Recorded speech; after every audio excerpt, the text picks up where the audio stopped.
तो आज की वीडियो में हम बात करेंगे तान्या मित्तल के बारे में और उनके फेक स्टेटमेंट्स के बारे में। पर पहले अगर आप में से कोई तान्या को नहीं जानता तो मैं बता दूं कि तान्या मित्तल इस साल बिग बॉस में आई थी और बिग बॉस में आने के बाद से ही वो वायरल हो गई अपने वियर्ड स्टेटमेंट्स की वजह से। पर हम इनके स्टेटमेंट पे बाद में आएंगे। पहले मैं आपको इनका थोड़ा बैकग्राउंड बता दूं। तो तान्या का जन्म हुआ था 27 सितंबर 1995 को एमपी ग्वालियर में और करंटली वो 30 साल की हैं। तान्या एक बनिया और मारवाड़ी बिजनेस फैमिली से आती हैं। तान्या की फैमिली में उनके मम्मी पापा और एक भाई है जो कि उनसे छोटा है। तान्या ने अपनी स्कूलिंग ग्वालियर से ही की है और फिर इंजीनियरिंग के लिए चंडीगढ़ यूनिवर्सिटी गई। पर वो 2 साल बाद ही वापस आ गई क्योंकि उनका मन नहीं लगता था इंजीनियरिंग में। और फिर उन्होंने अपना एक कार्ड्स का बिजनेस स्टार्ट किया जिन्हें वो इंस्टाग्राम के थ्रू बेचती थी और फिर उन्होंने इतना बड़ा बिजनेस बना दिया। तो ये थी तान्या की स्टोरी। पर अब हम तान्या की स्टेटमेंट्स की बात करते हैं जो कि फेक लगते हैं क्योंकि वो बहुत वियर्ड बातें करती है। तान्या ने अपने इंटरव्यू में कहा है कि उनकी फैमिली में लड़कियों का काम होता है घर संभालना, शादी करना, बच्चे संभालना एक्सेट्रा, और इसीलिए उनकी मम्मी ने उन्हें बचपन से ही घर के सारे काम सिखा दिए थे। पर बिग बॉस में तान्या ने ऐसा प्रिटेंड किया कि उसे घर के कोई काम आते ही नहीं है। और इसके साथ ही तान्या ने ये भी कहा था कि उनको शादी नहीं करनी थी और उनके घर वाले बस इंजीनियरिंग के लिए ही मानते क्योंकि उनकी कजन ने भी इंजीनियरिंग ही की थी, तो इसीलिए उन्होंने इंजीनियरिंग की चंडीगढ़ यूनिवर्सिटी से। जबकि तान्या ने बिग बॉस में कहा है कि वो कभी घर से बाहर नहीं गई। बट स्टिल तान्या का फिर इंजीनियरिंग से इंटरेस्ट खत्म हो गया और वो घर आ गई। फिर उनके घर वालों ने उनसे बात नहीं की और वो अपने कमरे में ही रहती थी और उन्होंने वहीं से अपने भाई की मदद से इंस्टाग्राम चैनल बनाया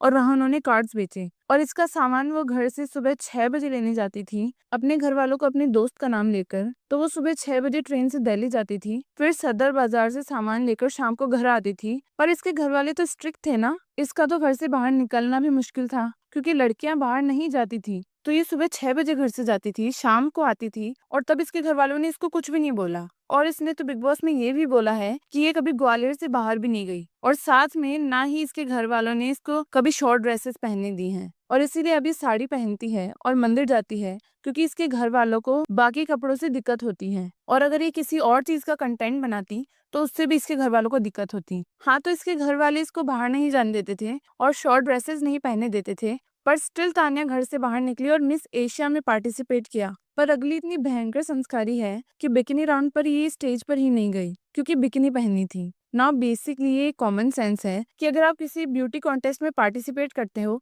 तो आपको हर तरीके की ड्रेस पहननी पड़ती है। बट स्टिल वो गई और स्टेज पर नहीं जाने के बाद भी वो मिस एशिया 2018 बनी। तो मिस एशिया बनने के बाद अपने कार्ड वाले पैसों से तान्या ने अपने बिजनेस खोले, फैक्ट्री खोली और आज तान्या के पास 4 फैक्ट्री और 2 रिटेल स्टोर्स हैं। पर उनके नाम वो किसी को भी नहीं बताती है क्योंकि फिर उनकी असलियत उनकी नेटवर्थ सबके सामने आ जाएगी और वो लोगों को नहीं बताना चाहती है कि वो कितनी अमीर है। पर तान्या ने एक एपिसोड में अपने एक दोस्त की बात की थी जो कि साल के 200-300 करोड़ कमाता है।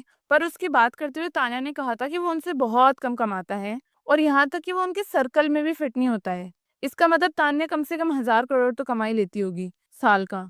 इसके अलावा तान्या के पास अपनी साड़ियों के लिए एक पूरा फ्लोर है जो कि 250 स्क्वायर फीट में है। इसके अलावा हर फ्लोर पर 5 नौकर रहते हैं और यहाँ तक कि बिग बॉस में 800 से ज्यादा साड़ियाँ और साथ में मैचिंग ज्वेलरी भी लाई है। और तान्या ने पिछले 10 सालों में खुद अपने बाल भी नहीं धुले हैं और ना ही एक भी साड़ी रिपीट की है। और उनका घर भी किसी स्वर्ग या 7 स्टार होटल से कम नहीं है जो कि पता नहीं कहाँ पर है। और तान्या को 400 से ज्यादा अवार्ड मिल चुके हैं। फिर वो बकलावा खाने दुबई जाती है और कॉफी पीने आगरा। तो अब आप तान्या की अमीरी का पता लगा ही सकते हैं कि वो कितनी अमीर है। पर अब हम उनकी अमीरी को पीछे छोड़ते हैं और हम उनके फेमिनिज्म के बारे में बात करते हैं। वो लड़कियों को सपोर्ट करती है, उनके एजुकेशन का खर्चा उठाती है, ये सारी बातें उन्होंने खुद बोली हैं। पर अगर आपने रिसेंट बिग बॉस का एपिसोड देखा है तो वहाँ पर तान्या नीलम, अमाल और कुनिका के साथ मिलकर अशनूर के बारे में बात कर रही थी कि मेरी मम्मी की एज की लगती है या फिर इतनी डाइट करती है फिर भी मोटी क्यों है, और जब से बिग बॉस में आई है तब से सिर्फ एक्सरसाइज ही कर रही है फिर भी पतली नहीं हो रही। तो ये जो अपने आप को फेमिनिस्ट बोलती है